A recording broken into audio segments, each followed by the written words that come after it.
दिल की तबीयत ख़राब होती है। आसिया जो होती है वो तो तारा राहा दोनों को धक्के देकर अपने घर से निकाल देती है। उन्हें कहती है कि जो तुम्हारा वेल विशर था वो तो अब हॉस्पिटल में पड़ा हुआ है और तुम यहाँ से चली जाओ।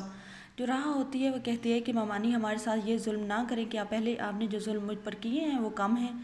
जो होती है आसिया वो कहती है कि तुम बकवास अपनी बंद करो और यहाँ से दफ़ा हो जाओ। दोनों को धक्के देकर घर से निकाल देती है। तारा चुप रहती है और बस रोती रहती है। जैसे ही घर से बाहर निकालती है, गेट से बाहर निकलती हैं तो बहुत ज़्यादा रो रही होती हैं।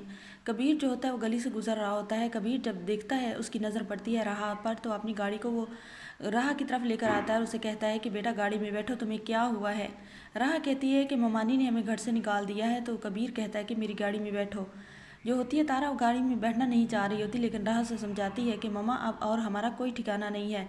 मामू तो हॉस्पिटल में पड़े हुए हैं, हम कहाँ जाएंगे, और रात भी होने वाली है। तो दोनों गाड़ी में बैठ जाती है। कबीर जब उन्हें अपने घर में लेकर जाता है, नरमीन और सिद्रा जैसे उन्हें देखती हैं तो सिद्रा तो बहुत ज़्यादा बदतमीज़ी करने लग जाती है। अपनी माँ से कहती है कि ये कौन है और यहाँ पर क्यों नाजिल हो गई हैं। तो नरमीन उन्हें समझाने की कोशिश करती है कि तुम्हारा डैड लाया है, तुम एक बार चुप हो जाओ, मुझ पर छोड़ दो, मैं इन दोनों को घर से निकाल ही दूंगी। लेकिन नरमीन बदतमीज़ी से बात बिल्कुल नहीं आती। राह जो होती है आखिरकार बोल ही पड़ती है। राह कहती है ये वो ही हैं जिनके तुम्हारे पैदा होने की वजह से घर से जगह ख़त्म हो गई थी, तुम्हारी वजह से इतना बड़ा मुझ पर जुल्म हुआ था, मैं भी इस घर की हकदार हूँ, डैड मेरे भी हैं। लेकिन नरमीन जो होती है वो दोनों को चुप करवाने की कोशिश करती है। और दूसरी तरफ जो होती है राह वो अपनी माँ से कहती है कि मैं इस घर में एक मिनट नहीं रहूँगी, बेशक मुझे सड़क पर रोड पर न सोना पड़े, मैं सो लूँगी, लेकिन इस घर से चलो।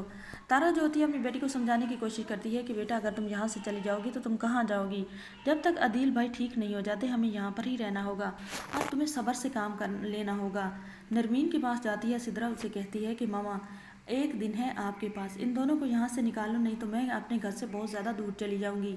अब नरमीन जो होती है वो डर जाती है, वो जाती है राह के पास, उससे कहती है कि तुम्हारे पास कल का दिन है, तुम यहाँ से चली जाओ, मैं बहुत ज़्यादा मजबूर हूँ, वरना मेरी बेटी घर छोड़ना चाहती है, वो आप लोगों को एक सेकंड के लिए भी बर्दाश्त करने के लिए राज़ी नहीं है। ऊपर से आ जाता है कबीर। कबीर कहता है क्या हो रहा है। जो नरमीन होती है वो सारी बात बताती है कि तुम्हारी बेटी तो रूठ कर बैठी हुई है। कबीर कहता है कि कोई भी यहाँ से कहीं नहीं जाएगा, इन लोगों के पास घर नहीं है और ये भी मेरी बेटी है, तो आप लोगों को कंप्रोमाइज़ करना होगा।